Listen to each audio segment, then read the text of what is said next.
approve the January 11th, 2011 board minutes. Can I have a motion? I'll make a motion. Second? Second. All those in favor? Aye. Great. Okay, our first exciting bit of business is adopt a park request, Elloa Park, and presented by Superintendent of Parks, Dan Reeves. Hi, Dan. Good evening, Chairman Ford, members of the board. As you know, last fall, the City Council approved our Adopt a Park program, and we've had our first Adopt a Park request, and it's for Elloa Park, and we're pretty excited about it. I think it's a pretty good request. Hopefully you've had a chance to look at it in your packet. But the request is for mowing of all the park and all the parkland turf. It's for re-landscaping of the plant beds to include maintenance of the plant beds, mulching and watering. We'll talk a little bit more about the replanting later. It's to treat all of the turf and plant areas for insects and disease control consistent with city policy. It's for fertilization of all the turf areas and plant beds. It's for litter and debris pickup. It's a pretty comprehensive donation for maintenance. Really takes into account just about everything that we do.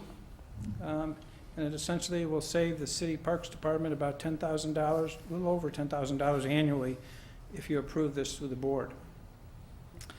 In addition, the petitioner wishes to upgrade the existing landscape beds in the park. I put on the board here the plan. It's kind of hard to read. Apologize for the way the wording's come out, but that's the way it was sent to us. This plan is a conceptual plan, so the plants that are listed may not necessarily be the plants that are the plants that are put in. But I'd like to tell you that the feel of the landscape is a native plant, and these areas of green are basically different grasses. Switchgrass, which is 6 feet tall, little blue stem, which is about 1.5 feet tall, June grass, some shrubs. Plan has 58 trees and over 300 perennials. It's and all of that's going to be subject to change as it's conceptual. We plan to meet with the petitioner to go over the plan as changes are needed. It's going to be phased somewhere between 1 to 5 years. The entire perimeter of the planting beds, and this is the playground, are going to be edged with a limestone edging. The trees in here are quaking aspens. They're done in little groups to have a cluster effect, and they offer a visual break from the road along as the vertical element to the landscape. Otherwise, the trees are hybrid elms and oaks. That part probably won't change in the plan as we go forward. We think it's a wonderful plan, and we're excited for the donation. The petitioner does not wish to be recognized in any way, shape, or form, doesn't want her name mentioned, doesn't want a sign on the park, doesn't want anything stating it's from her. So we're believing it only requires your approval to make this happen. So I guess we're requesting that you approve this request for the implementation of the maintenance and the plan to be determined between the petitioner and the staff over the next 5 years as to how it's phased. Be happy to answer any questions. So it's 1 year maintenance. Will we bring this forward to us every year to approve maintenance for the ongoing year, or is it 1 year maintenance by the petitioner and the rest was up to us after that? She's committed to 1 year's maintenance. Verbally, she said that she'll probably do more. Okay. But it usually takes about a year for the plants to get established. We'll take into consideration that it's only a 1 year thing and make sure they don't try to do too much and then leave us with a bunch of plants that we need to maintain next year. So we'll put the plants in, then after that, another year of maintenance. So this could be the next time it might come to us, and it's in about 2 years. If you adopt the plan tonight, it's good for 1 year. Okay. So you would probably see back if she wishes to do it for a second year next year at this time. Okay. Couple questions. While the person wants to remain anonymous, can we know who the person is? Yes, we do. Can the board know? If I tell you on public TV, then she wouldn't be anonymous anymore. Okay. After the You can meeting ask then? Mary at the conclusion of the meeting. Okay. I'll withhold my vote until the conclusion of the meeting. Well, I would hate to think we're not going to vote on this until the end of the meeting because you don't know who the person is. Is there some reason for that? I'd hate to vote for something and have it come out that there's a person, let's say, who's a convicted felon, who gave a gift to the city. I can personally vouch that she's a wonderful person. Okay. I can just mention to you, this is a donor that the city has worked with before on several projects, and she has fulfilled all her previous commitments and agreements with the city. You know, what she is committing to this initially is the 1-year maintenance of the park plan that's there now. She's maintaining the park as we see it now. If we were to add in the landscaping elements, as you see up here in some staged aspect, that was the part where, Robin, we would clarify if we're going to add X number of plants, what would that take to maintain it, and are you willing to do that additional maintenance as well? Because right now she's offering to maintain the park as it currently exists, but that's one of the reasons why, until we know how she wants to phase it and how many plants to bring in initially, we need to make sure that we have the ability to maintain it and we have a bigger commitment from that. And she's still, I think, researching some of the plants and the costs associated with that. But I don't know, Bob, if that helps you feel a little more comfortable, but, you know, so. As we, thank you very much, Dan. As we learned from the lengthy discussions of Forest Park, are all of the trees and plants being done here considered native? Because hate to, you know, the park board in 10 years have to rip out the non-native plants. Just kind of, Well, I guess it depends on your term of native. Trees that the same grow in the term, area. the same term that was used in the Forest Park discussion, which I'm not an expert in. I only, you know, learned about it. One of the intents of this landscape plan was to ensure that this landscape, the park was originally built in 2005, the intent was to have it blend and feel, you know, complementary to the Middle Fork Savanna, which is, and the oaks that are immediately adjacent to it. So that is one of the things that Dan, when they met with the petitioner, was very emphatic about, that we were not changing the intent of the landscape plan here to deviate from what has been previously intended for this particular park location, and to make sure it blends and merges well with the Middle Fork Savanna. It is not a landscape plan to help it blend with the farm, because the farm has a different aesthetic feel landscape-wise with boxwoods and a little more formal setting. And we were going to continue with the park in the same landscape intent that we have previously. So, you know, the trees and things like that, when Dan went through the plan with Peter Gordon, we looked at that to make sure that it did match to the, you know, what we see currently in the existing neighborhood of the Middle Fork homeowners, as well as on the Fork. So it's a good question, Bob. Well, you know, I mean, everything in Forest Park to me looks like it belongs there, but we had an expert here tell us how half the stuff was crap and was going to be cut out because it didn't belong there. So I'm just trying to figure out, you know, are we setting ourselves up for the same question 50 years from now? Right. All of the plant material except for the quaking aspen are native to Illinois. Okay, The elms are hybrids, so they, you know, obviously aren't native, but the Right. elm itself is. yeah. But we feel that quaking aspen are a small part of the plan, and they'll blend in with the neighborhood just fine. Okay. So building on Bob's question, I was not on the board when the Forest Park process was ongoing, but I followed it pretty closely. And I'm sensitive to the criticism that we didn't allow sufficient input from the community during that process. Rightly or wrongly, I understand that was a concern. So in this case, what's the process for making sure that the residents around there are comfortable with this plan? Do they get a vote? I mean, what is the process for that? Well, we've sent them a packet. They're going to bring it to their neighborhood board, their homeowners association board, and we'll hear back from them at the end of the month. So I think if we hear from their homeowners association, I don't know, Mary, unless you want to jump in, what else we can do. That's been our standard procedure, is to get in touch with the homeowners association of the areas where the park resides in, and see if they have any concerns. It seems like a very generous donation, and I can't see the detail from the drawings, but working with Parks and, you know, the Parks and Rec Department, it seems like it's incredible. I mean, it's exactly what we were hoping would happen. You know, it is a plan that when it's finished is going to be denser than the plan we have. It's a plan that's going to require less maintenance than we have, and it's a very nice plan. So the city benefits now and in the future from this plan.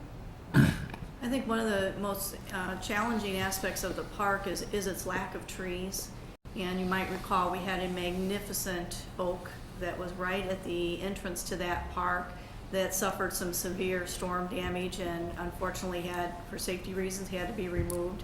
It was the one and only a significant sized tree in that whole park, and so, you know, this was something that does give us an opportunity, you know, do some of those kinds of additions that I think will add to this park that, you know, we were lacking a little bit, but you know, I think that it really, as we get more information from the donor about the landscape conceptual plan, we will bring that back to the park board and we can share with you what the next stages of that would be. But and conceptually, we wanted to make sure that the park board was okay with us continuing to have that conversation with her for an adoption perspective. And as Dan mentioned, we did send the information to the homeowner so they'd have a heads up that it might be something we would be discussing in the future as we get more details pulled together. So, but right now, the most critical thing was to get her approval to do the maintenance of the existing park for a year, so that we can, you know, inform our crews of what they'll be working on and she can get geared up for that, so. And we did tell them last week that the meeting, that it was going to be discussed tonight. They could either be here in person if they wished, or they could watch it on TV. I'm assuming they're not here. They're watching it on TV. Okay. So just to be clear, we're voting on the maintenance contract and the continued conversation about the capital improvements, or the second piece. And I think we'll have a we'd be chance to doing- look at it. Yeah, A motion to approve the maintenance and to approve staff to approve the landscape changes from this point forward, because we'll probably be meeting as we go forward, unless you want to bring it back to I the mean, board. if the board would prefer, we can bring it back as she has information that, on how she wants, how much of it she wants to implement when. It's really the pleasure of the board. The problem is that if we're going to order plants in April, right, coming back to the board could slow this process down by an entire year. right. I mean, the city oversees everything as it is right now. I have no problem with letting city staff make that determination. I would be too, as long as we're assured that there's sufficient input from the surrounding community. So 6 months from now, we don't have a crisis on our hand because we started something that didn't feel that they had a chance to provide input on. Understood. I'll make sure it happens. Why don't I follow up after the board meeting with the homeowners association and make sure they did receive the information and let them know that, you know, as we get the more detail, we'll share it with them, and then if there's any concern at that point, we could bring it back to the board. Okay. How's that? Perfect. Last question I have is, how do we mechanically track that we're saving money? You know, do you, in your general ledger, have a line item that exists, or a series of line items for this particular park that you can measure that you're actually going to save on this? We have a software program called CityWorks. It monitors how much time we spend weeding, cutting grass, et cetera, in each park. Okay. And it does it by employee and their hourly wage. So we absolutely can track what we didn't spend Okay. this year. What would be great, you know, maybe in November, to see the comparison of not the wages, because they may change, but the actual number of hours spent in that park this year, 2011 versus 2010, just to get a sense that on a going forward basis, we know how to track this stuff. Should be 0 this year, right? Well, and it's For not, your point. last year's not going to be a good number to compare it to, because this donor did have a lot of people donate time for weeding and watering and mulching in the park, even though it wasn't adopted. She asked if she could bring some people in to help do some stuff. So there was a lot of extra hours spent at the park. That's not in our CityWorks program because they were not part of the city staff.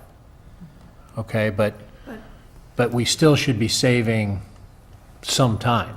Absolutely. Yeah, we will absolutely be able to show some time. We will still need to put the chips in for the playground as an example, or, you know, if there's tree removal issues in the perimeter, we'll take care of some of those minor things. So we'll have some minor expense, but it will certainly should save us, you know, around the $10,000, because we do track the how much we use for fertilizer, and all those chemicals too, Bob. So yes, we can definitely give you that report. Okay. Great. But Any- the hours that would have gone to that park will just be redeployed to other parks, right? It's not like we're, Yeah, we're not letting any Reducing staff go staff at because all. of this. right? That's correct. So then, is there an actual savings then, other than materials? In other words, the $10,000, how much of it is labor and how much of it are materials? Well, that's a complex question, because the things that we're going to be able to save, we may be able to have people trim trees, and we contract out some of our trimming. We may be able to use those people to clean bathrooms, and we contract out bathroom cleaning.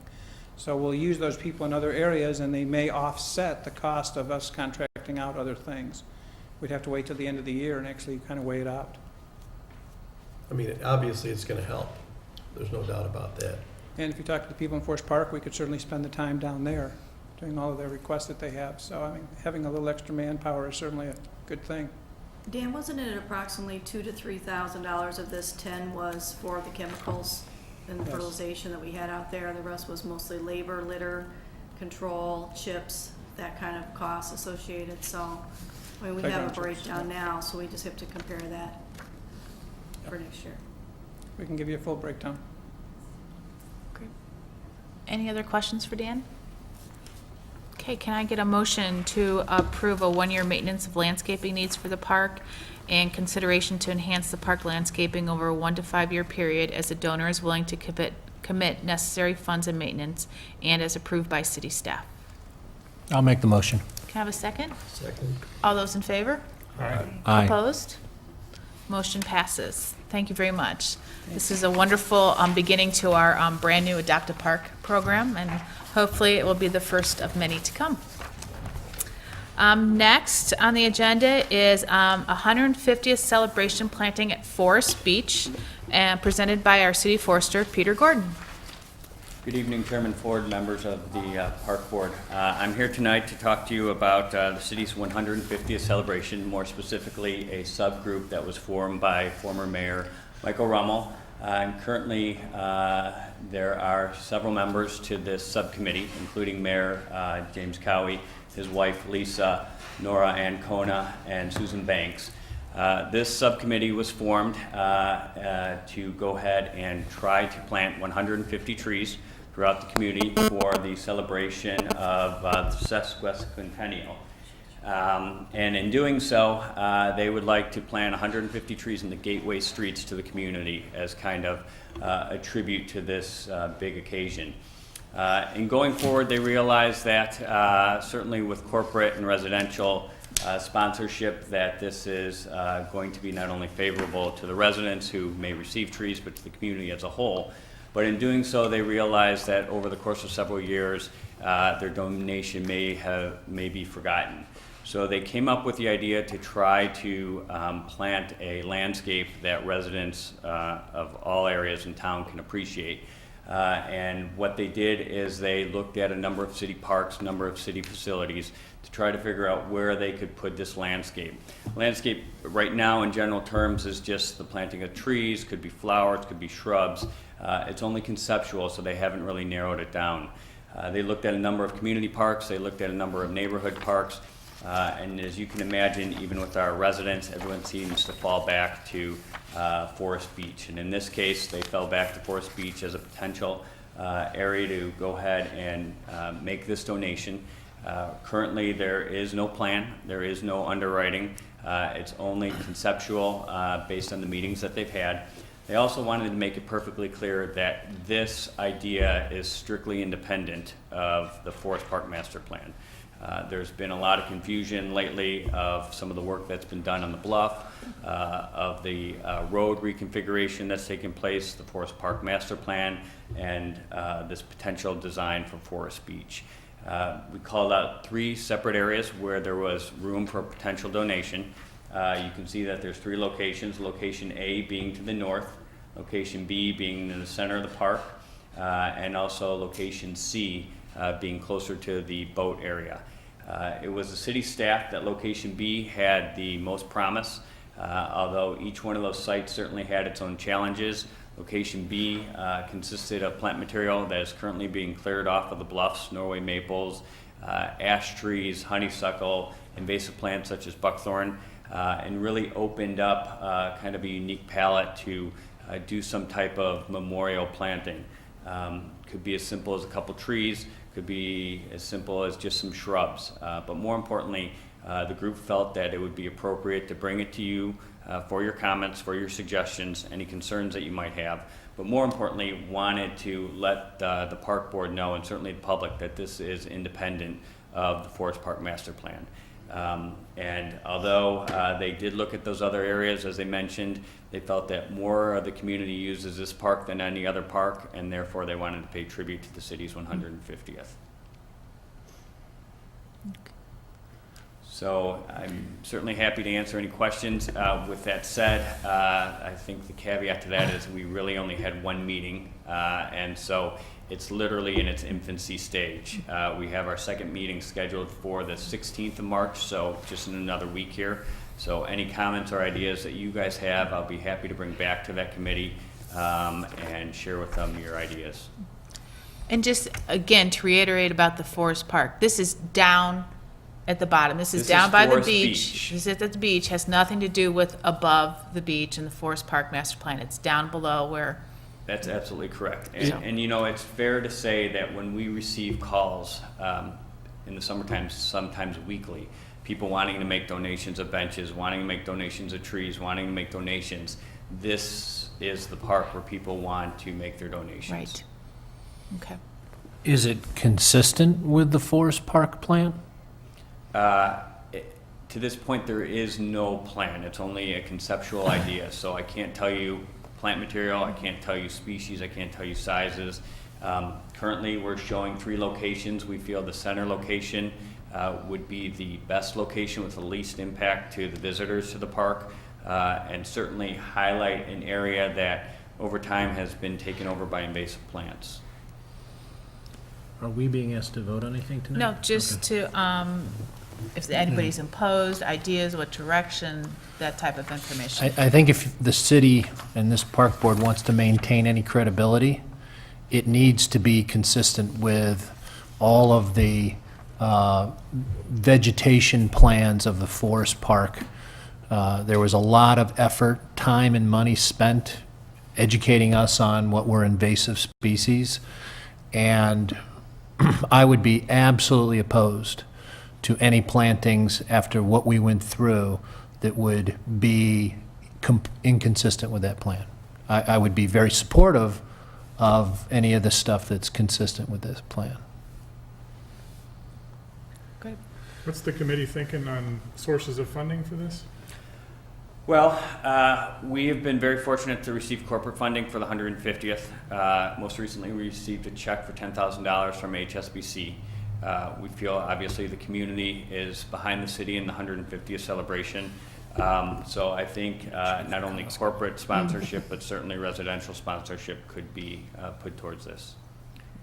It's hard to, ask for money when we don't have a specific plan and certainly a dollar amount. And so we haven't really gone out to seek any type of funding yet because we wanted to vet this with you, get your thoughts about the plants to be used. Certainly the location is critical in determining the plants that are going to be used and how it ties into the Forest Park Master Plan. Peter, I think conceptually, doing something to celebrate is a phenomenal idea. And as you get more details, it would be nice to, find out about it. Obviously, I don't think you're gonna want to plant any invasive species. You probably want to be consistent with, what Bob was talking about as far as the forest park plan. But I think overall, it sounds like a great part of the celebration of the city. And we are excited about it. I think it's important to know that, just as Dan had mentioned about the maintenance, we're not trying to increase maintenance, so we're really trying to tie it into the kind of this native area that already exists, minus those invasive plants. And so the thought was to plant things that would blend into Forest Park, as mentioned prior, and then literally plant it and allow it to mature. So you won't see flower gardens, you won't see perennial gardens. It's certainly not that type of plan. And so it has a benefit, twofold. One, to reduce the invasives there, and certainly to plant more natives in that area. Is there going to be signage for it, being a memorial landscape or memorial garden? Again, still kind of in the preliminary stages. I would probably guess to say that they would like a small plaque, very similar to some of the other plaques in the area, just to say, in celebration of the city's 150th, a gift from, it could be a particular underwriter, it could be a resident, it could be the committee. It's really hard to say. But I think that plaque would call out and certainly have historic significance as we move forward. Okay. Any other questions, What's comments? the timing from this point forward? When are they gonna Well, firm up the plans? that's a really good question. If you can, tonight allow us to at least consider this idea and this location that we're proposing to you, when we go back to the board, and we try to at least tie it in with some of the thoughts of Forest Park Master Plan, depending on how quickly that's moving along. There was talk about perhaps having a dedication at the sunrise service, which I believe is in August, if I'm not mistaken. So we're still several months away. We would go ahead and get a plan that we would go ahead and share with the community for this area. So we're talking about 2 months at least to develop the plan, to talk with members of the Forest Park Board, certainly get their thoughts and buy-in, and then of course City Council as well. We know that this is a hot topic in this park in general, and so we want to do everything we can to be as forward with not only the residents but with you as well, to say this is in its beginning stages. We haven't really put pen to paper yet. If it's done for the dedication in August, will there be a lot of disruption down at the beach with putting it together, being it's, Well, it's a busy time, certainly. We feel that this is the least disruptive spot out of the two areas. You can see the one area to the north is close to the pavilion where the snack shop is.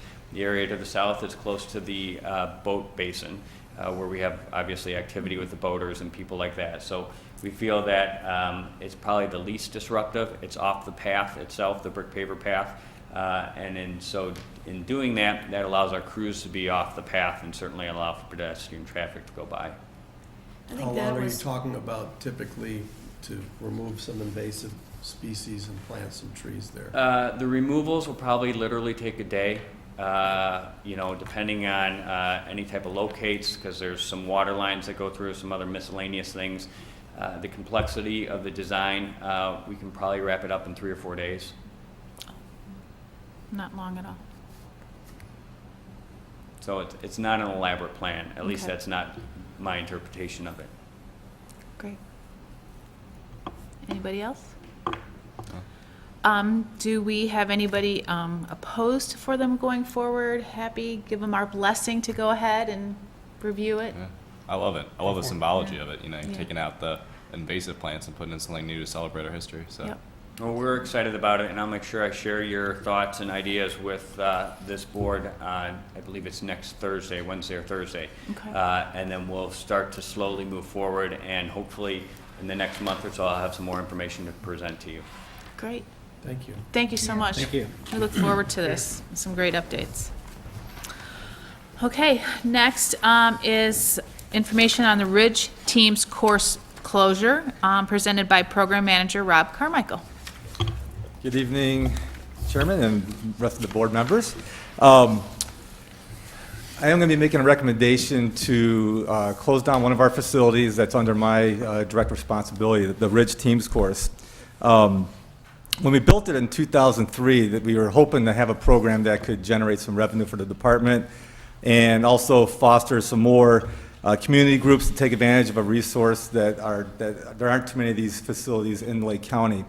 Unfortunately, since 2003, we continued to lose money each year operating this program, mostly due to just the high cost of maintaining a course like this.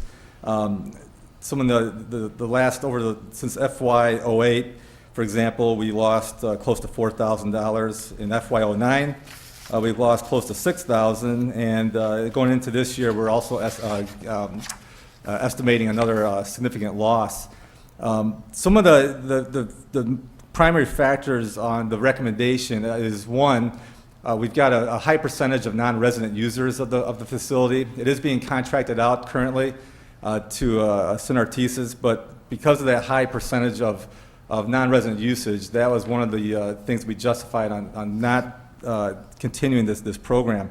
Every year, the program staff get together, we have to look at making some of those hard decisions on what programs we want to keep and what programs that we need to let go. And this is one that I know I started, so I've got a vested interest in it, but the same token, it's one that we've given an ample opportunity to grow, and it just never has gotten off the ground the way we had hoped. There's also some negative impacts to our current programs that are at the site. The Ridge is located in between Northcroft Park and Sterling Hall. Those are two very popular sites for a variety of summer camps. And one of the issues we have is when we do bring a group from a non-resident group in who might get bussed in 50 to 100 kids to do a program, that has a direct impact on the camps that are already taking place out there, such as Hooray for Summer, the Adventure Camp, and a few other programs that take place. So it's not going to be the type of site that's going to be conducive for really having a large-scale teams course program. And so, those are some of the issues that we're having. The Heller Nature Center has also recently built a teams course that's being contracted out, which is literally next door to us. So the other question is, does it make sense to have two teams courses in such close proximity when they're also not doing wonderfully well either with theirs either, but they're trying to make a go at it. We do have a number of reuses for this site, though. Some of the hardware and the cables can be reutilized by Parks and Forestry.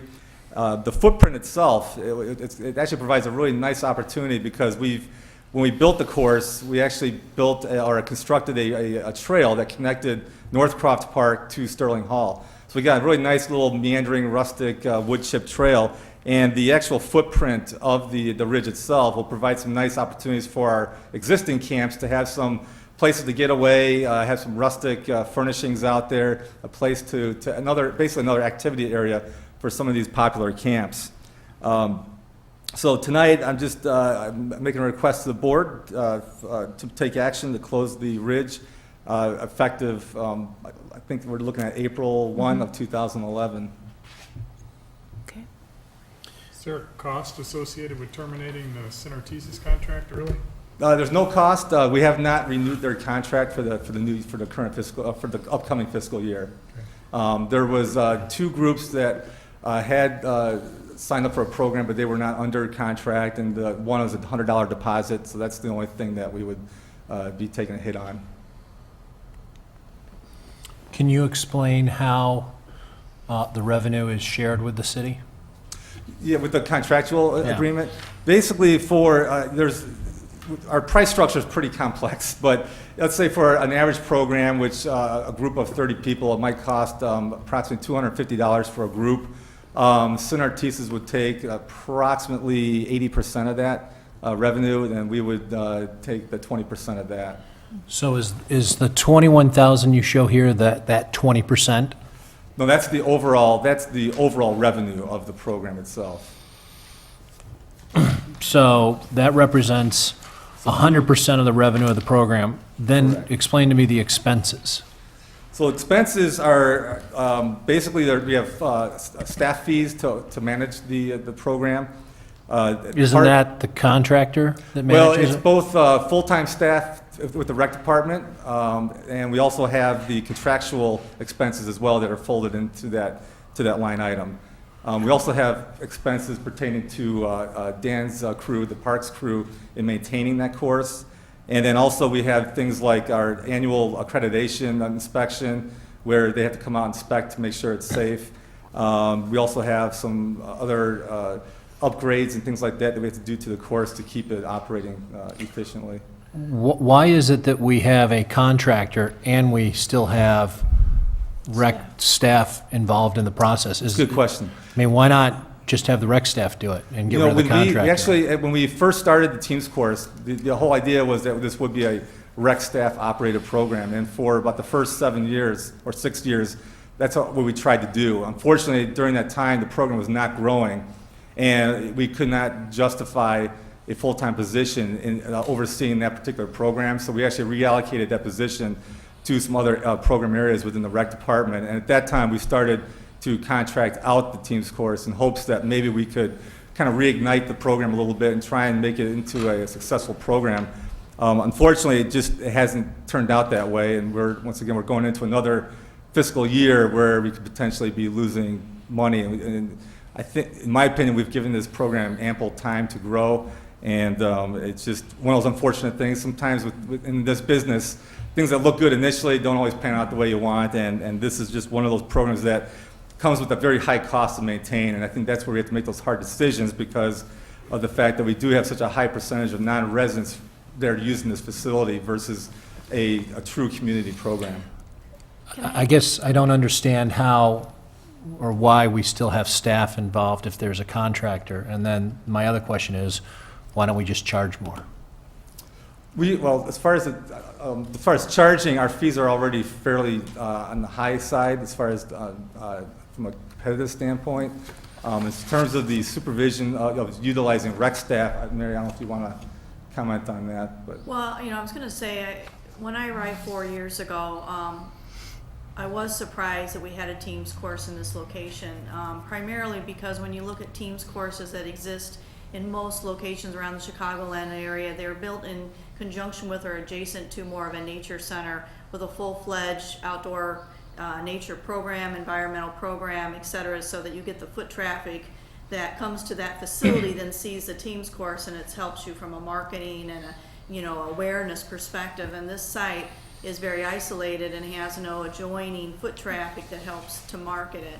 And then these kind of facilities do require tremendous marketing outreach because it's rare that organizations will send their same staff year after year to do the exact same, program. So you have to constantly be out there focusing on bringing in new groups and working with corporate, individuals or school groups or what have you.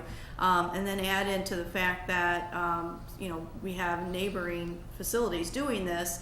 The competition is very challenging to make this go. So I have been somewhat monitoring this with the staff since I arrived to try to get a better handle on it. As you mentioned, we didn't feel we could continue to have a full-time person salary being charged off to this. In reality, it wasn't bringing in the money. It wasn't a fair representation of what really needed to happen there. So we pulled that separate and then outsourced it to make it more of less of a drain on the department, as well as to make sure that we put it in the hands of a company who does this, outreach and marketing and should be the ones, doing this to grow it. And they have not been able to do it in 2 years. So I think that kind of is the challenge there. So we currently still have to have staff like Rob, who works with a contractor to know when the groups are coming out, make sure the gates are open, make sure that of course you have to go out and walk it, make sure it was cleaned and safe, for the event that day, and then to handle the inspections that required annually. So there is some still staff contact with that because we have. It's on our property, and we have to be ready to welcome this group that would come in out there and make the facility open. So Why doesn't the contractor do that? Well, the contractor could, but then the issue would be they don't have ability to call the parks crew if a tree limb came down the week before, or if there was cables or something that have since been tampered with before since the last group was out there. So we still have the responsibility of owning the property to make sure that the property is ready for this contractor to use it. So we have commitments from that perspective. But you're more the landlord than you are the operator. And when I look at these numbers, looks like about $16,000 goes to the contractor and $11,000 is spent by the city. Doesn't seem like we're hurting ourselves here. Well, we have about $6,000 costs. That's our staff and park maintenance staff, et cetera, involved in the project. The rest is really the independent contractor's expenses. What are the costs to dismantle the course? I haven't had a chance to talk to Dan yet. I mean, it's really it probably is fairly minimal. It's mostly just simple wood structures that can be unbolted fairly easily. I haven't had a chance to talk. Approximately $1,000. Okay. For the groups that came out, it was based on a per person fee when they came out, and we're talking groups of 30, groups of 100, or? But all of it, yeah. All There's basically of a per person fee, and once again, it's kind of going back to some of Mary's comments that the site itself is probably not real conducive for large groups. And, some of the limitations we have right now, for example, is we don't have indoor facilities. So if a group's out there, you have 50 to 100 kids or people, and we get socked with bad weather, right now they're going into their Northcroft Park Pavilion or in the Sterling Hall, which already have programs taking place. And now we're really displacing some of our core camp programs, and that's an issue, lack of washrooms and things like that. So we would actually have to be incurring possibly more expenses by having portable washrooms out there if that program ever, grew. How many groups or people do you need to make money on this in a year? Well, if we had, once again, it's kind of hard to say with not knowing the potential. I mean, potentially you could do quite well. The biggest issue and challenge is that it's really the site itself is not the most conducive site because of the quiet neighborhood, the lack of indoor facilities, and the fact that we've got already a full slate of camps that are taking place on both sides. So now you're going to start compounding it by the other issue is just parking, bus parking. We don't have a suitable bus parking area. Right now they will utilize Sterling Hall or the Senior Center parking lot, which is not real conducive for bringing in large numbers of non-resident groups.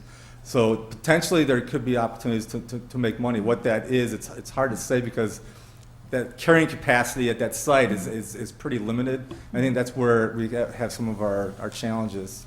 And based on our weather here, most of this happens late It's a short spring, early, season. it's a very short Yeah. season. So between camps, I mean, you really only That's- have the month of August without camps, maybe into September too. Right. Our main revenue-making season is really from May, June, all the way through August, September, and that really core time of when camps are taking place. That kind of limits us too, as far as what we can do. Okay. I think the other thing to mention too is that, our course, we do inspect it, we do make sure that everything's safe and, the quality's there, and, we do have to it's an outdoor site, so, you have to do cleanup and that kind of thing, which won't entirely go away if we maintain it as a walking trail for our residents to go through. We still need to go through that on a weekly basis and, make sure that the site's appropriate. But the other challenge we have is that, the reinvestment in the actual site itself and adding new aspects to it to make it different and unique. And we're at a point now where there's been requests from the contractor to put in a high ropes course element as an example, and just investing more into a site right now that isn't making money and hasn't since it's opened is concerning to me with our limited resources that we have right now. Now the contractor will tell you that he can grow triple or quadruple the numbers next year. Well, why hasn't he done that in the last 2 years? And I think part of it is the challenge and the limitations we have with the site. Economy obviously is part of it, and the fact that we have a next door facility literally across the road from us already providing this service for any groups in the area that want to do it. So I weigh all of that, and one of the things we had said was we were going to make sure that we're always looking at our programs and making financial decisions that serve our residents. This is a facility serving primarily non-residents that's potentially losing money and or needing ongoing investment back into it, and I just don't think it makes sense in this grand scheme of our department right now. So There's also a concern about liability. I mean, you put a high ropes course up there, you can have someone sign any piece of paper they want, but it won't prevent a potential, litigation problem. And we've had some vandalism issues back there. Unfortunately, it's such a tucked away area. It's not well monitored, and so there are definitely some liability issues with that.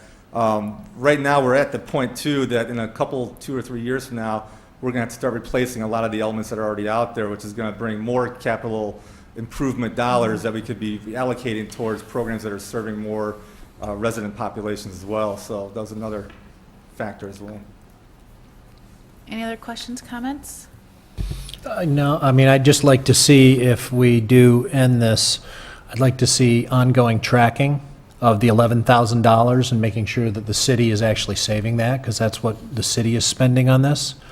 Also, since that represents about 40% of the cost, and we were in an 80-20 sharing arrangement, I'd like to see the breakdown of every other contracted event that the the rec department does for lacrosse, for anything else, to make sure that we're not losing money on those, because it seems ridiculous that we're giving somebody 80% of the revenues and bearing 40% of the costs.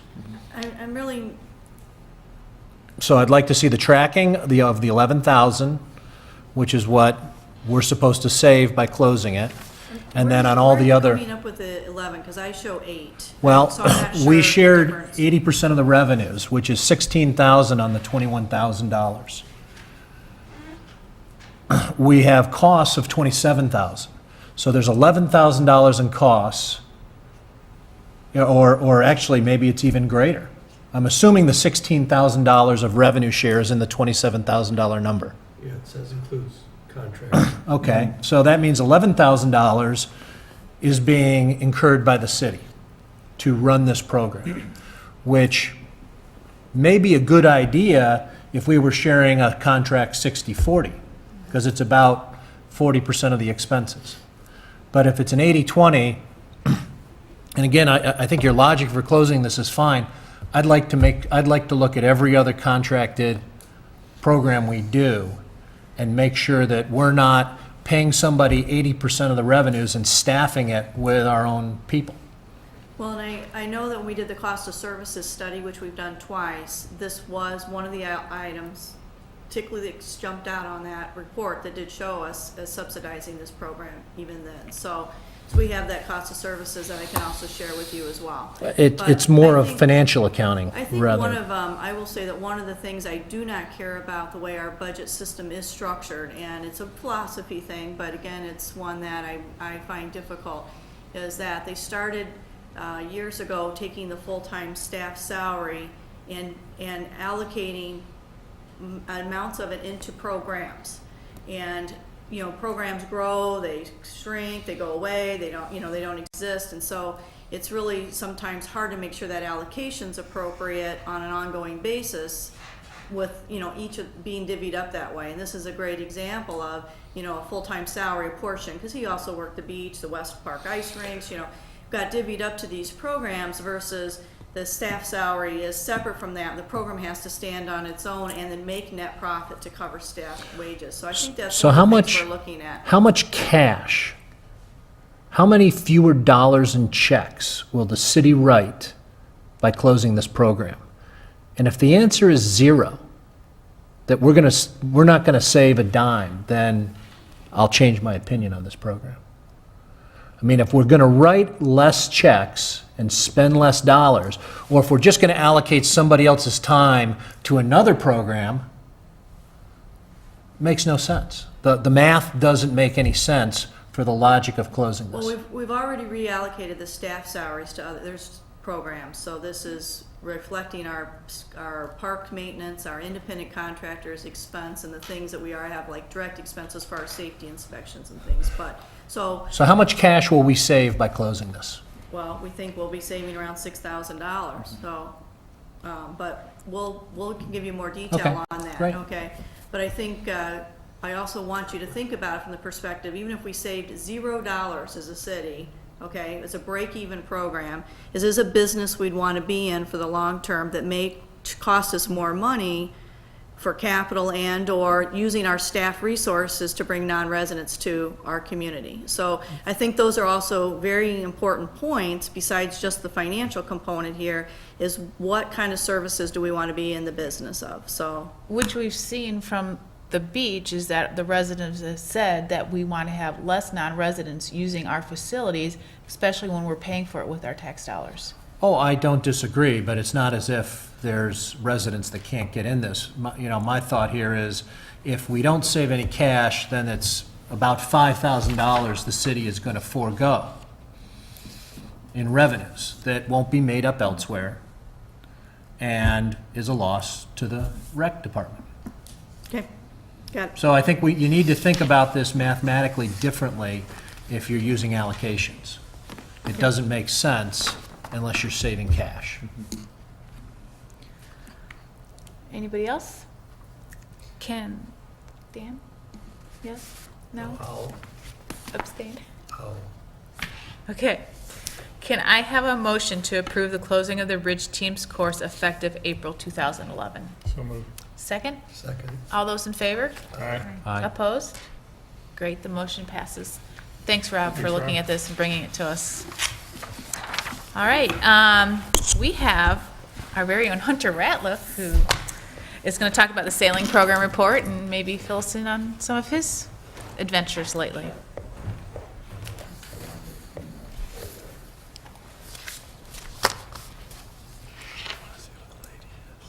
Oh.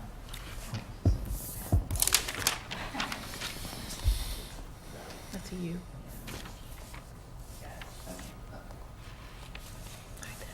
Did you know that? Okay. But I forget her name, which is good, because if I knew it, I might say it. I don't want to say it. Well, good evening, everyone. My name is Hunter Ratliff. I am the program sailing supervisor down at the Lake Forest Beach.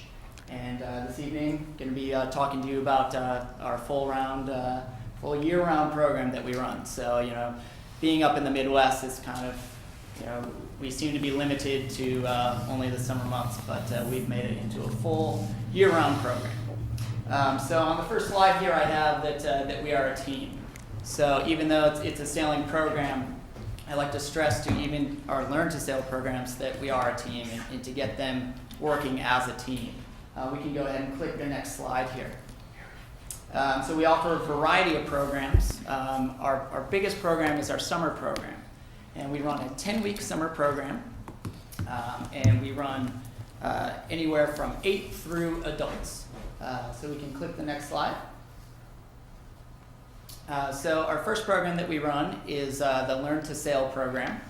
And we do Learn to Sail programs for our 8 to 12-year-old range. And they sail in Hunter, the... can you move a little closer to the microphone? I have a hard time picking you up. There Sure. you go. So we run a couple different Learn to Sail programs. We run our 8 to 12-year-old, which sail in the Prams, which is a small one-person boat. And we also run Learn to Sail programs in the 420, which is a two-person boat. And that really caters to our 13 to 18-year-old range. So we focus not only on the water training, but we also touch into sailboat theory and what makes the sailboat go and why that is. I like to really stress the concept of why it happens. So not only how to do it, but why are things happening the way that they are. And the kids don't know it, but they're learning physics at a very, very young age. And it's kind of funny when I work with the high school team. They come back and they're like, "Hey, we just learned what you taught us, back and Learn to Sail," which is pretty neat. So we can go into the next slide. So after the sailors graduate from the Learn to Sail program, they're able to get involved in our intermediate sailing. And here, we really try to stress technique and try to get them, maybe learning how to race or maybe, some theory about weather and how to do some distance sails and stuff like that. And again, while, maintaining our focus on teamwork and working together and, rigging the boats together and also working as a pair as well. So we can click the next slide. And after the sailors graduate from the intermediate sailing, we offer advanced and racing programs. And in this program, we really try to, again, hone their skills and their technique, teaching them how to really use finesse of the boat and how to use their sail trim to make them go faster and also get them sailing around a course and then ultimately competing in races. In the summer program, we sail races both nationally as well as regionally. So here we have a 420 sailing down at the Skyline Regatta, which is held out of Columbia Yacht Club down in the city. So the sailors are able to then form relationships with sailors that are kind of doing the same thing from other yacht clubs or other community programs, not only around the Midwest, but also around the nation. I always like to say, but I'm not friends with anybody that I went to high school with anymore. But on a daily basis, I still talk to the kids that I grew up sailing with. So you're building these lifelong relationships, and that's another great thing about the sport is the fact that sailing is a lifetime sport. Correct me if I'm wrong, but I can't think of another sport that an 8-year-old and an 85-year-old can be on the same starting line and sailing at the same level. So it's a unique sport in that such way. We can go ahead and click the next slide. So here, this just gives us a chart of our numbers over the past 5 years since I've been involved in the program. I came to the program in the summer of 2005, and I've been with us full-time here since then.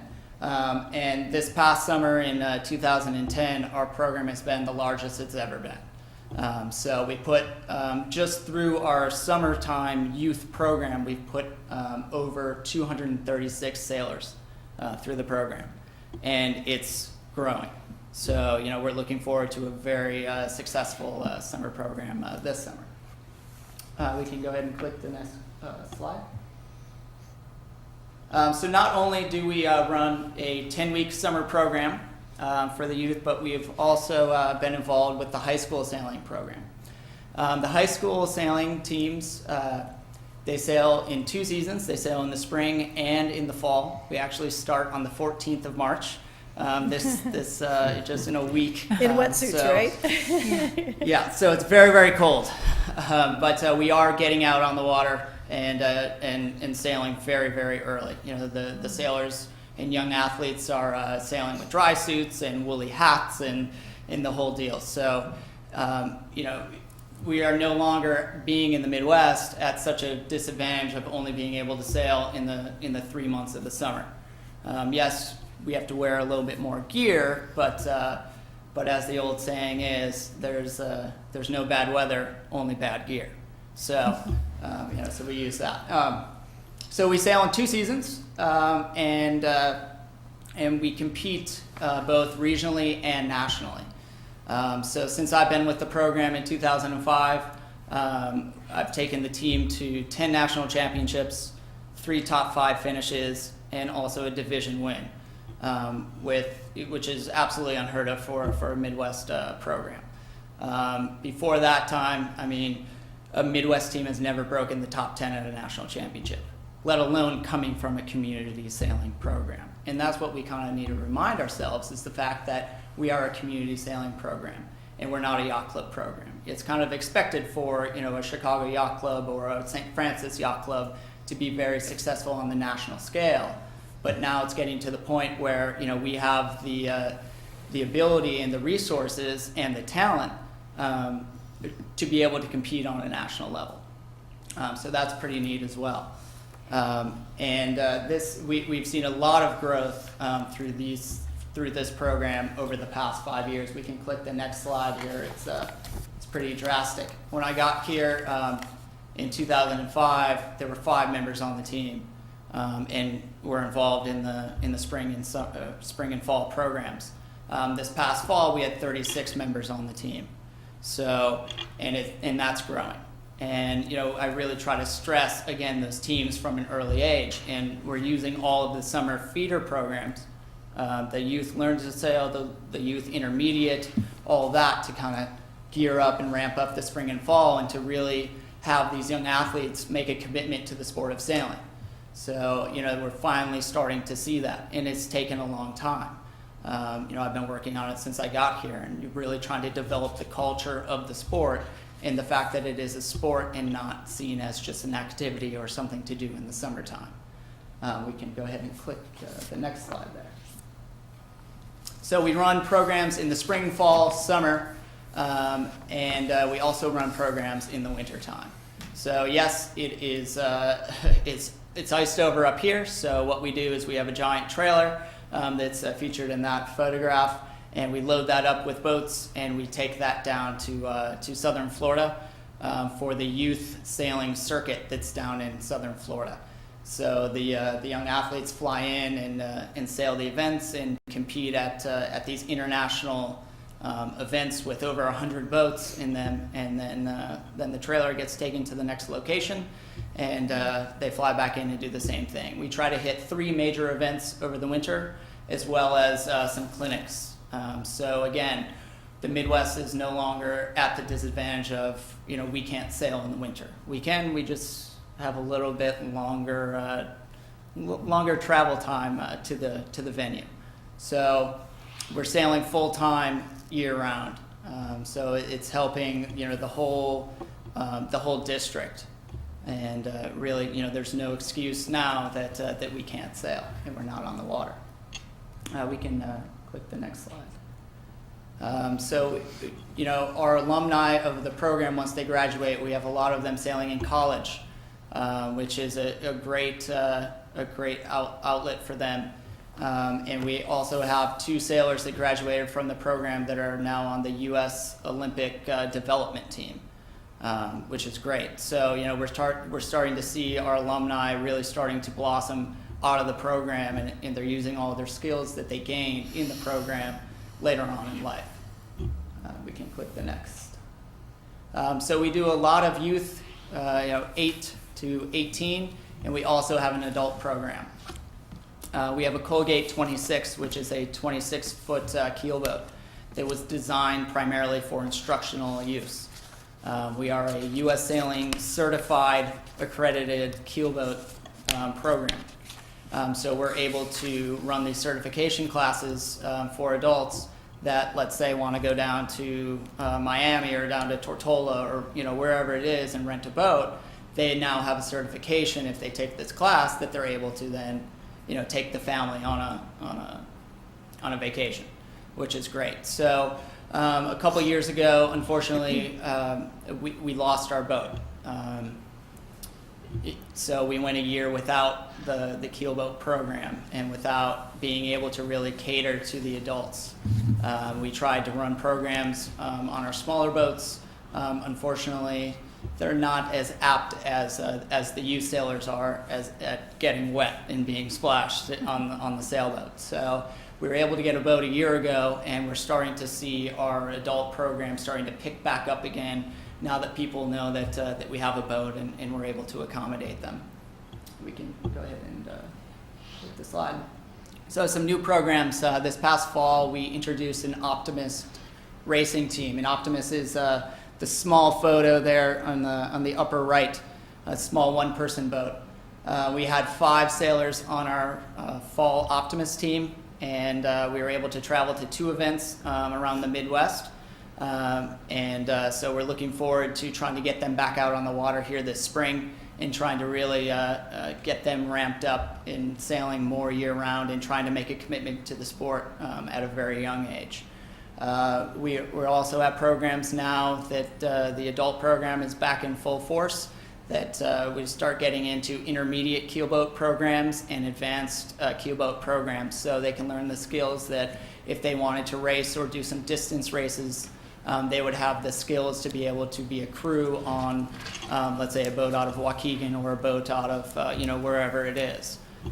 So that's another thing that we're looking to do here for this summer. And then ultimately, I would like to start seeing some match racing. We have a lot of the same boats in the yard right now, and I've already been talking to the Lake Forest Yacht Club guys down there about getting out there and trying to do some sailing and trying to do some racing and putting on a couple clinics as well. So we can click the next slide. So not only do we run a full-time year-round sailing program, but we also introduced a rental program 2 years ago. For the rental program, we have kayaks that we rent, sailboards, which are windsurfers, and we also rent 2 of our 420s, which are the small 2-person sailboats. After coming back from southern Florida, kind of the new fad and the new big thing are paddle boards. So ultimately, I would try to get a couple of those and try to add those to our rental program. People like to be on boards. The kids, the adults. It's a great core workout. So we can go ahead and click the next slide. So our registration for our summer program begins on March 15th. You can sign up online at lfrec.com. Again, we run programs. We have programs for everybody. They cater to the youngest sailor at 8 to the oldest sailor. I believe our oldest sailor last year was 72. So it's a very, very wide range. And again, I can't stress enough that sailing's a lifelong sport. That kind of covers the sailing program and all aspects of it. You can go ahead and click the next slide, and I welcome any questions that you may have. Any questions, comments? I know we've got quite a few sailing parents Yes, on the board yes, here, and yeah. a lot of our children have gone through the program and Yeah. really enjoyed it. So, thank you very much. Anybody for?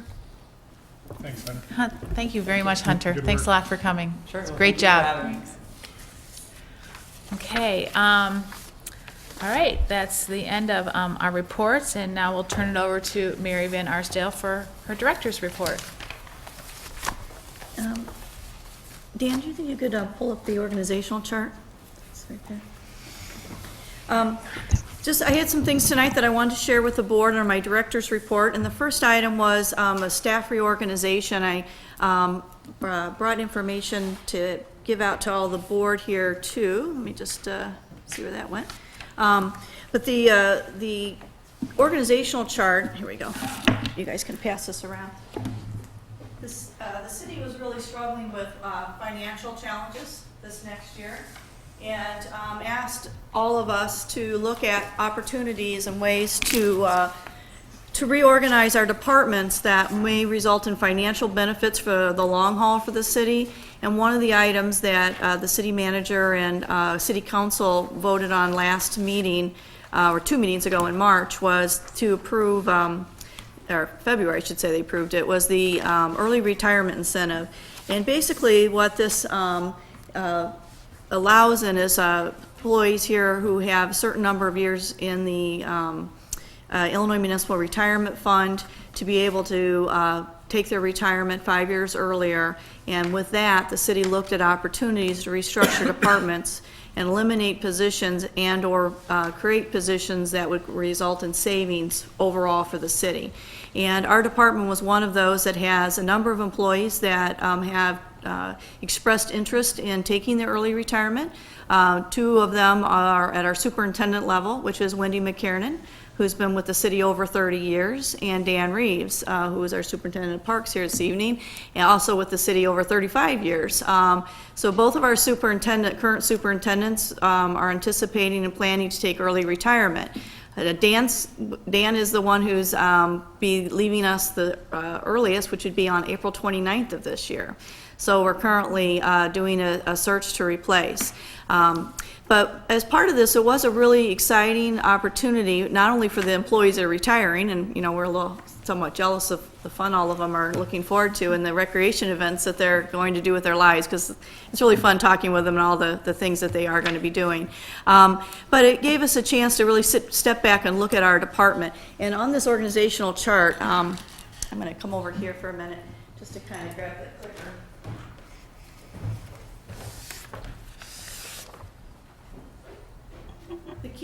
The key changes that I'd like to highlight for you is that currently we have 2 superintendents, and this shows here, this is the director position, which is me, and normally we would have had the superintendent of parks and recreation, and we would have had a superintendent of recreation, which was Wendy. Under the new structure that we're proposing is we would be adding a 3rd superintendent to our department. It's a superintendent of special facilities. And I really felt that this was something that was needed in our department because Wendy has been here for so many years, and over the years, a lot of additional and eclectic, specialized services have been added underneath her area of management, and her responsibilities had gotten quite large. And so one of the things we looked at was how to group things so that we can give the right attention and really maximize what we can deliver to the community.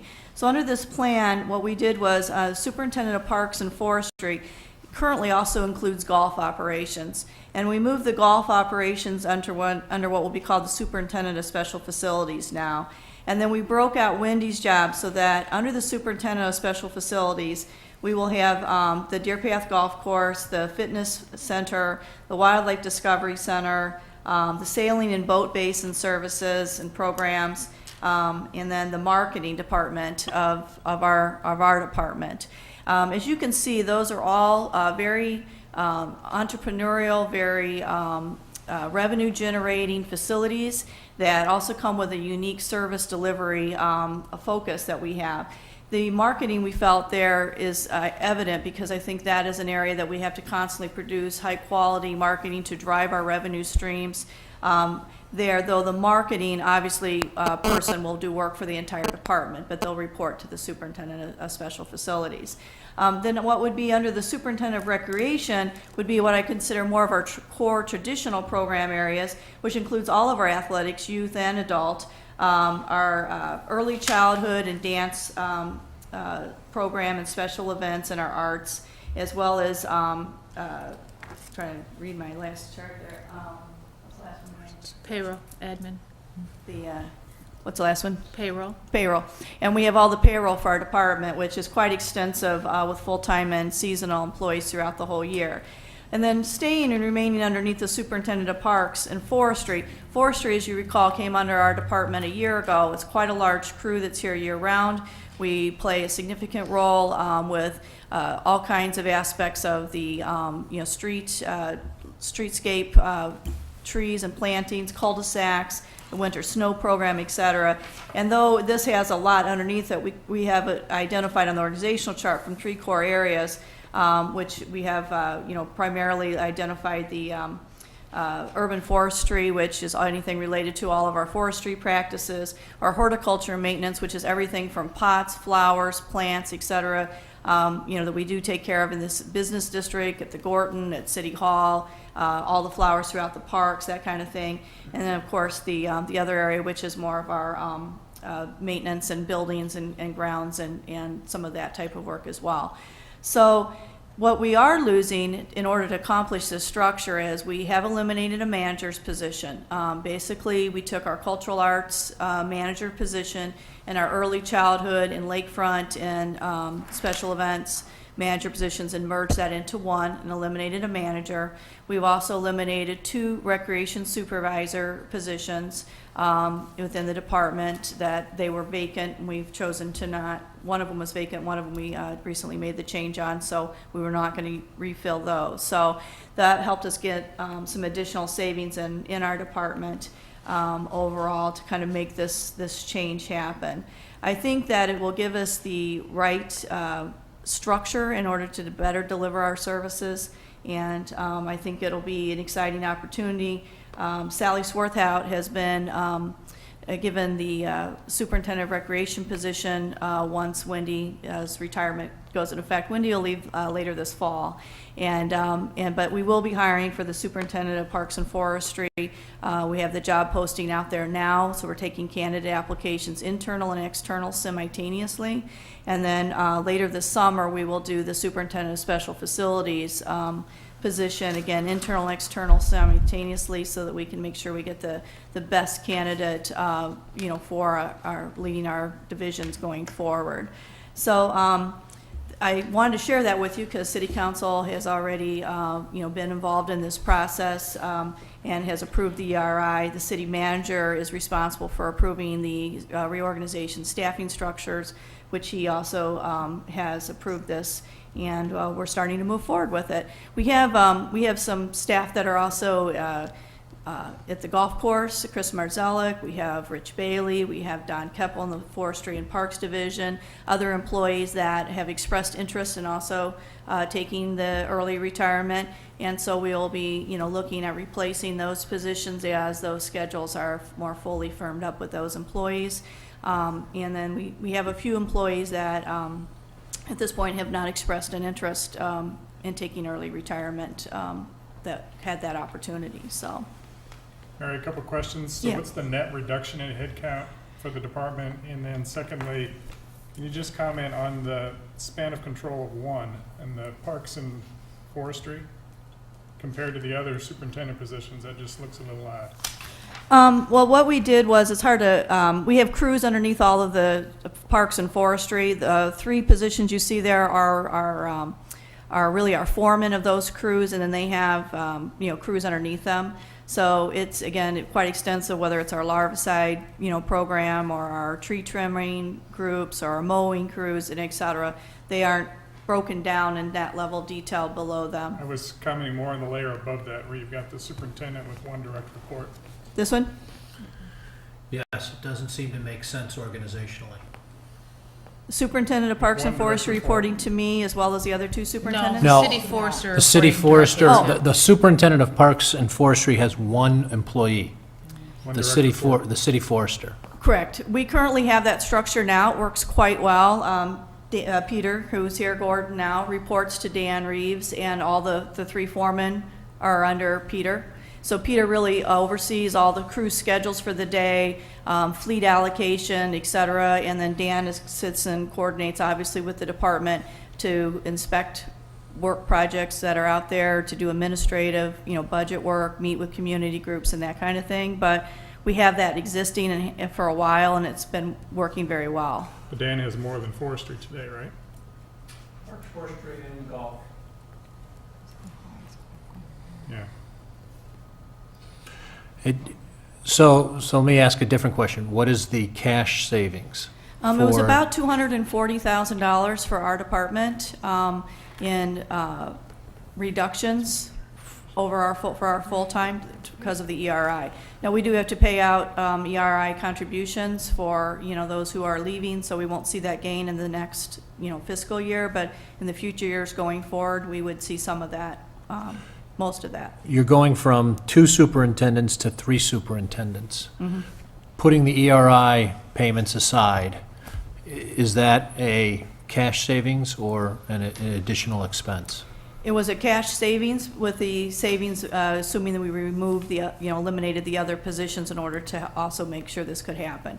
The superintendents that we're hiring in will be hired in at the entry-level wage scale for superintendents compared to our superintendents now who've been here many years.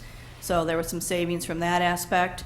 Eliminating a manager and the 2 other rec supervisors is how we then overall could make the funding work for a superintendent position.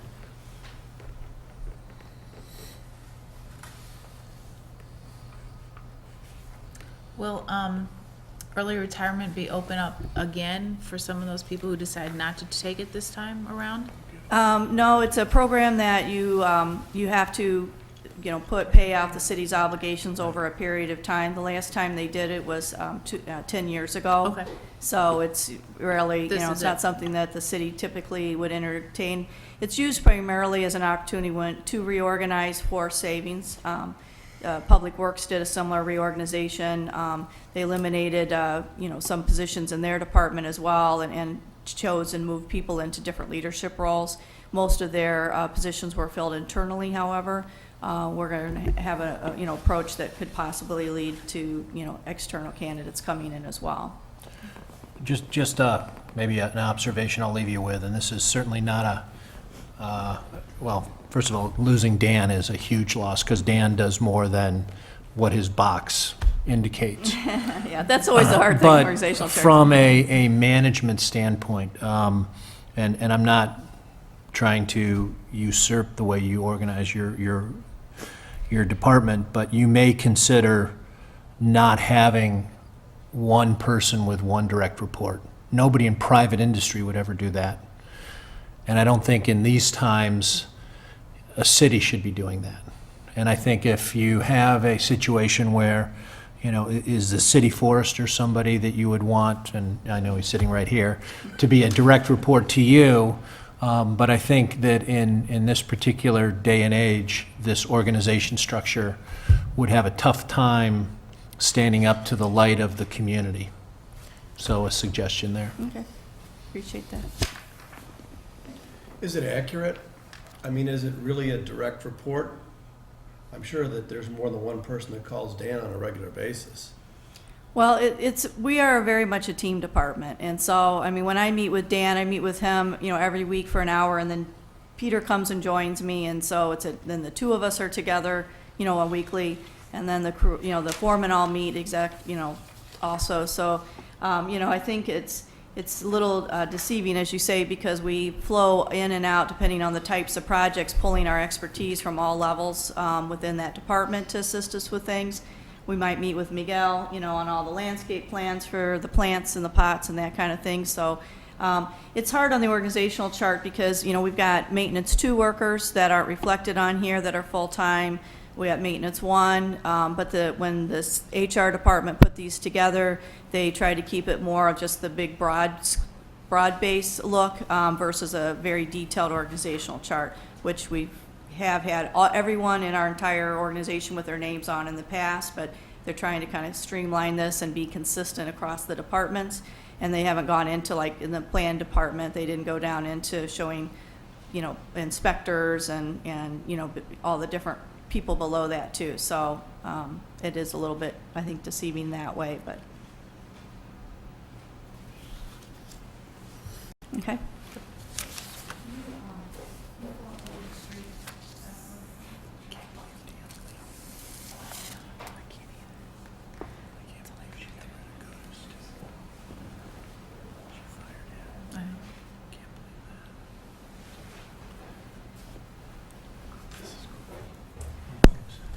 Okay, the next thing I wanted to report on for you is the South Access Drive road construction project that is under consideration right now by the city. And I wanted to bring this to your attention because we have been discussing this here at the Park Board as well as City Council level for a variety of concerns for this particular road. So just as an example, to kind of give you a frame of reference, this is the Lake Road coming down to the beach. This is the current existing drive that takes you down to the lower level in the sailing area, and this is the lower parking lot. The road that we have a concern with right now, the issue is in this section right here, and that is what started failing about a year and a half ago, and we had significant bluff slides starting to happen there, and the curbing and everything falling away. We mud jacked and then concrete jacked underneath that road to get us through this last season to support that. But as you may recall, we did a presentation here a year ago, January, to the Park Board that the city engineer Ken Magnus did with you to kind of give you a heads up as to the challenges of what we're facing here with this road. And the problem that we have, it's being very much undermined here with some erosion issues from water. And this is really sits up extremely high. It's outside the 22-degree angle that you'd most want to have for stability purposes. And so the city engineering staff started to look at ways that they could lower the profile or correct the challenges that they have here from the road and the stability issues, and have come up with a couple options that they've financially, reviewed. They have taken it to the Public Works Committee, and then most recently to City Council at their February meeting. And they will be talking about this at their March 21st budget meeting as well, because it is a project identified for this next fiscal year in the capital plan.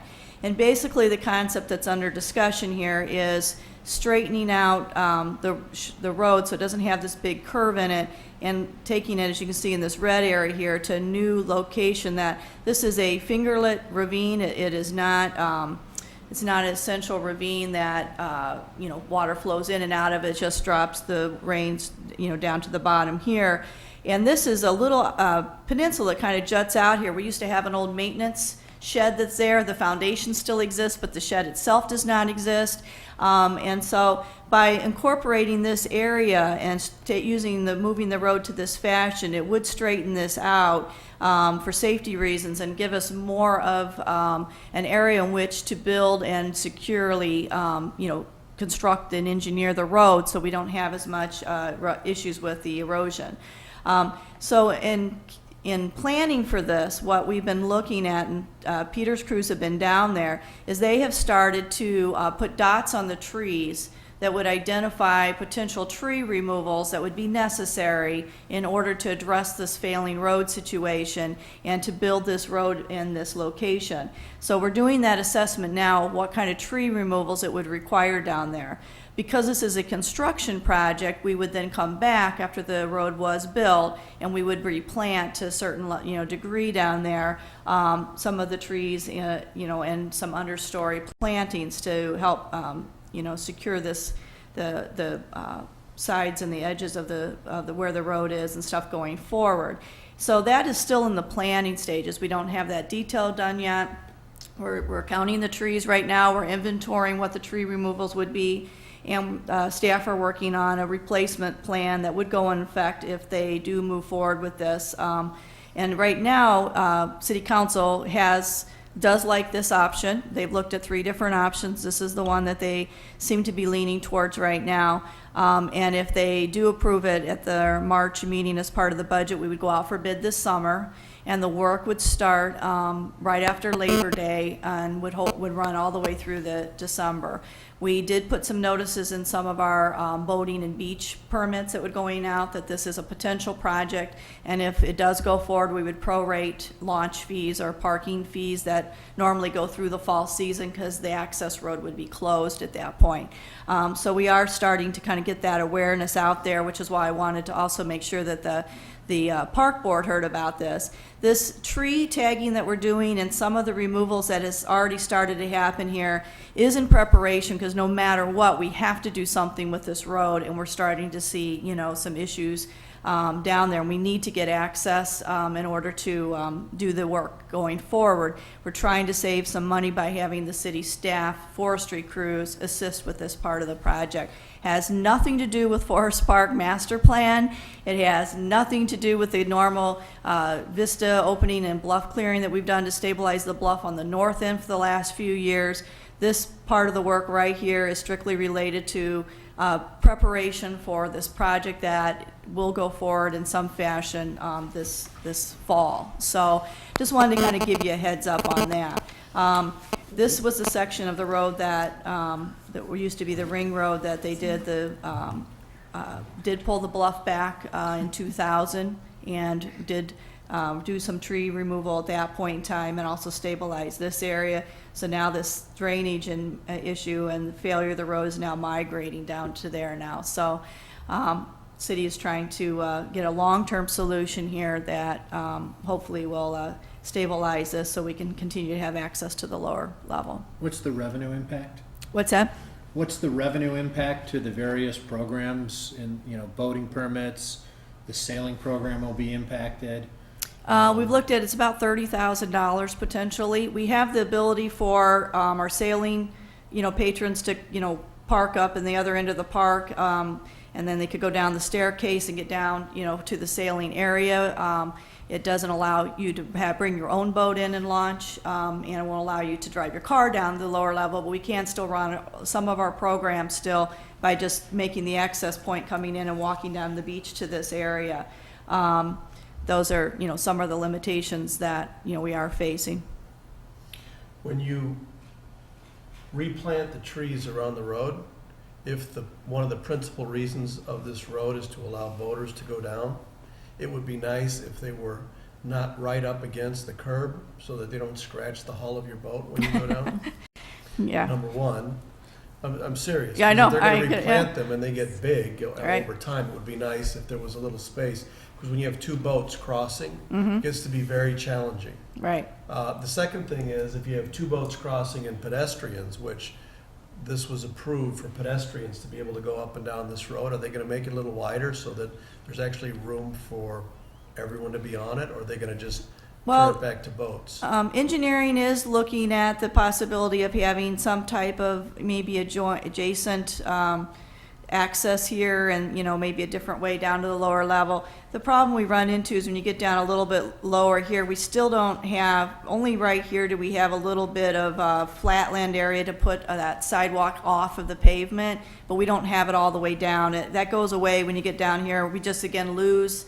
We're just sitting right on the shoulder, and there's no way to really do that. But, you know, this is something we're looking at and see what those options might be that might enhance, at least get a better situation than we currently have right now. So that is in consideration. I just right now don't have that detail, but it's something that we were looking at too. We do get a lot of requests from, you know, people with joggers or, you know, strollers or what have you that like to use the road to exercise, and it is a challenging situation with the boats coming down. So anything else? Nope.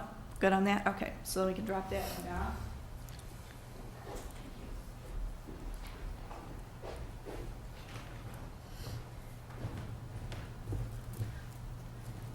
Okay, so then the additional item that I wanted to share with you tonight was we just received from the Lake County Forest Preserve District, what they have identified as their timetable going forward for discussion of the Fort Sheridan Preserve, potentially the golf course development there. And so what I wanted to let you know is that they're going to do some standing committee meetings in April with their various committees of the Forest Preserve District. They've had a new president that's come on. They've reorganized members on their committees, so they need to do a little bit of education back with, some of their own board members. But then on May 10th, Susan Parks, who was the facilitator that was used with the ad hoc advisory group that had been meeting from all the various neighboring communities that had an interest in this, she's going to give a report to the Board of Commissioners of the Lake County Forest Preserve to give them an overview of really what was done by the advisory committee, the financial aspects, and then the district staff is going to comment on the work that's been done from a research perspective for the Forest Preserve. But then on June 14th, the Board of Commissioners are going to continue the discussion at a second public meeting, and that's when they're going to really more thoroughly discuss all the options and the financial issues.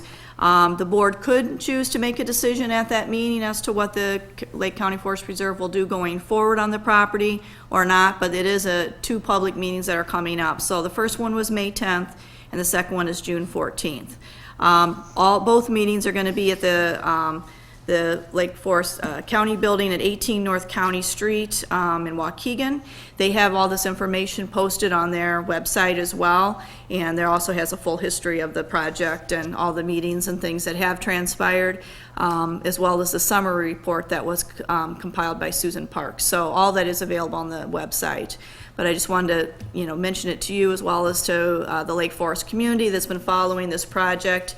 We'll see where their discussions now from the county board takes them. Can you remind us what the final options are that they're considering? Yes, well, what happened was the advisory committee was looking at what they called the hybrid option, which was a 9-hole golf course and also had a public access forest preserve, walking trail system intermixed with the property over there. So it was a dual purpose approach. With the alternate facility, possibly of a small golf learning facility that could be built immediately or in the future as part of that hybrid option. The advisory committee then did do a poll around the table in support of that hybrid option. There was a number of the advisory members, including the City of Lake Forest, that did not support the hybrid option.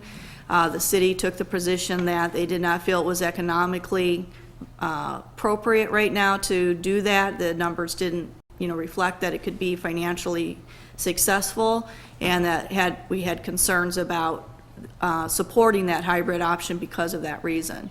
And so the city did not support the recommendation for the hybrid option. However, enough advisory members did, and that was the majority, so that is the option that the advisory committees, would be presented to the Lake County Forest Preserve Board. And as I recall, the cost was $14 million? Correct, around that. And the advisory committee, I will add to this, that they were looking at the hybrid option, but only if they could find a private vendor who was willing to invest and develop the project and run it as a enterprise private course versus it being the responsibility of the Lake County Forest Preserve. So whether or not there's an interest in a developer to develop it and assume the debt and run the course that would be a challenging aspect too. But that was the caveat. The only way that the rest of the members did vote to move it forward with the hybrid golf course option in there was that element. Okay, so let's see. The only two last things we can wrap up here was we have a couple great events coming up this weekend. We have the Reptile Rampage, which is one of our big special events. Rob Carmichael with the Wildlife Discovery Center offers that. And that is this Sunday. It's going to be from 10 to 4 at the Rec Center gym. It's $5 admission. He's got Bubba the Famous Gators coming, and reptiles and snakes and crocodilians and a whole host of exciting reptiles to come see. We have Scout badge options this year, and there's a silent auction and all kinds of fun things. It's a real popular event. It's a packed house from the moment we open till the time we close on Sunday.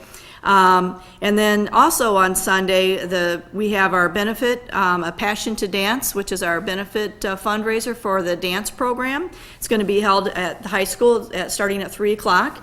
And it's $20 for the admission to that. And we are featuring our dance performing companies of the department, as well as we have some internationally renowned choreographers participating this year. And we are going to be honoring Sandy Ragsdale, who's been long-term the director of the Dance Academy, at this year's performance as well. And we will be hosting a dinner immediately following the show at the Deer Path Inn as a fundraiser for the Dance Academy. So 2 great events going on this weekend. The Dance Academy's performances are amazing. These girls and their competitions that they've participated in, again, has also been nationally recognized. So great program. And then I also just wanted to mention that we are taking membership for the golf course for our 2011 golf season. So far, membership sales has gone very well. We are ahead of pace of last year. We did offer a new option, which was a 20 pass for 18 holes option, and it's been very popular. We've brought in over $17,000 in the early bird sales on that new pass already, and they are continuing to come in. But it's a great option because you can bring friends with you as a foursome, and we punch it off and, use up to 20 outings. And people who have a membership maybe at another course but like to play Deer Path on a regular basis and bring guests, it's a very easy and convenient way for you to do that. And so it's been really popular, and we also have it as a 9-hole option too. So that's been going really great, but the deadline for applying to be in the seasonal lottery is Wednesday, the 23rd of March, and then on Saturday is the actual lottery drawing. So if you still don't have your membership information in and you want to get a seasonal tee time, you need to get that in by March 23rd. And that's it. That wraps it up for me. So. Great. Any comments by the board members on anything we have or haven't discussed? Any comments from our audience? Okay. Can I get a motion to adjourn the meeting? I'll make a motion. A second? Second. All those in favor? Aye. Opposed? Meeting adjourned. Thank you all.